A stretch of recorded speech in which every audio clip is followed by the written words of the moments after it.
19 май сағат 3:30 болды.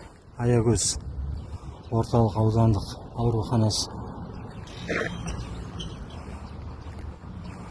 Önüm sağladı. Hangi жасқа келген ғой. Жерден бүгін. Başlar айтады. Бүкіл жасадық. Бүкіл не істедік.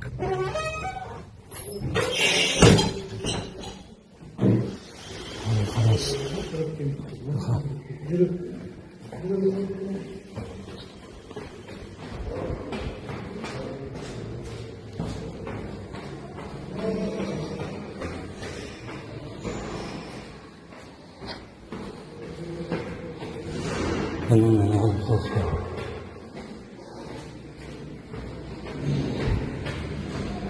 Бізге сағат кеше 11-де келді.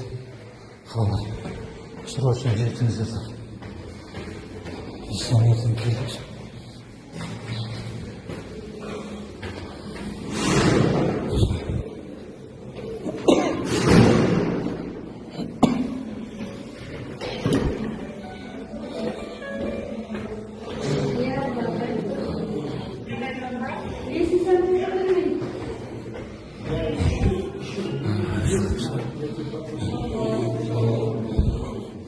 Bugün 19 May saat 15:30.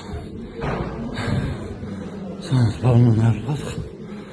Kaç qanday sizde? 18.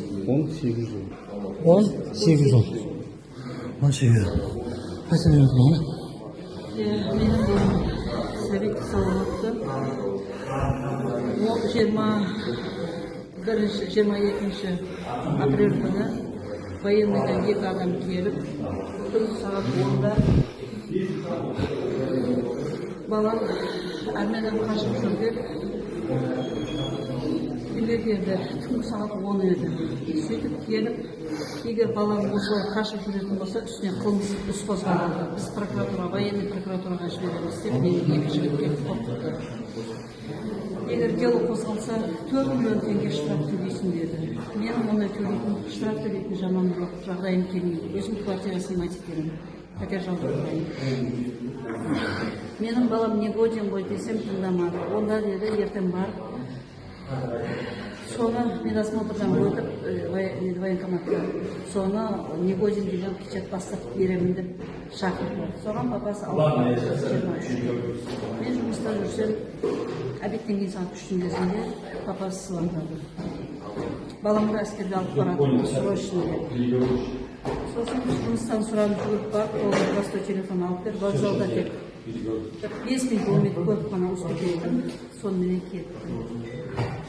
25 күні часқа келіп түскен, сөйлесіп тұрдым баламменен телефон арқылы. Бәрі жақсы деді, ешқандай жалып айтқан жоқ, ешкім ұрмады деді, ешкім соқпады деді, ешкім ештеңке қылған жоқ деді. Кеше сағат 12:30-1-дің кезінде обедті жолдасын тағы звондады.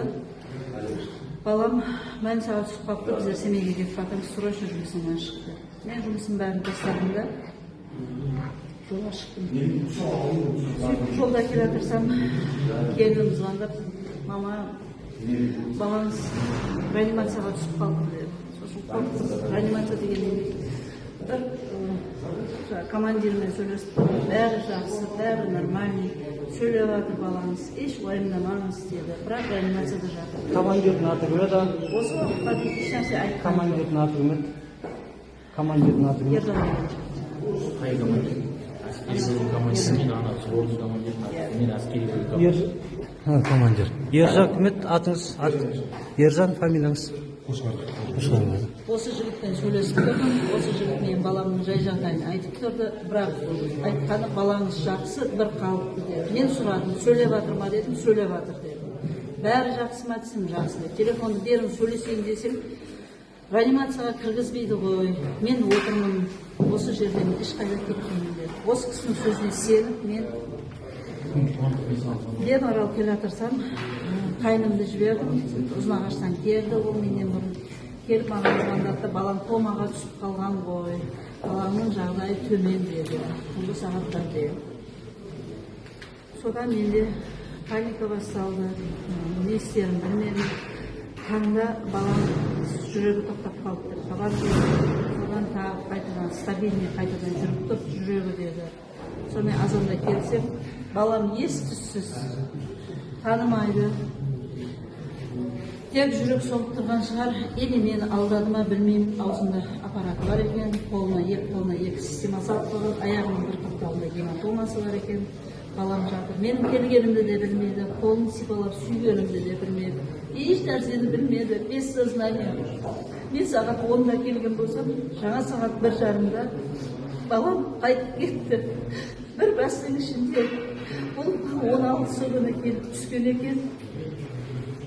17-сі күні осы больницаға әкелген, 16-сы күні госпитальға түскен, 17-сі күні больницаға әкелген.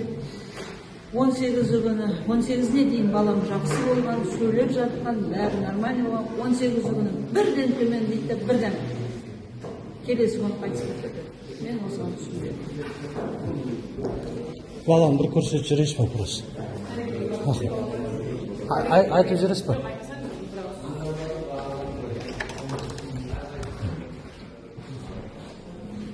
Менің бауырым жатыр. Сәби саламат, мен бауырым. Осыны айырып қалдық. Қазақ елі көмектесіңіздерші бізге.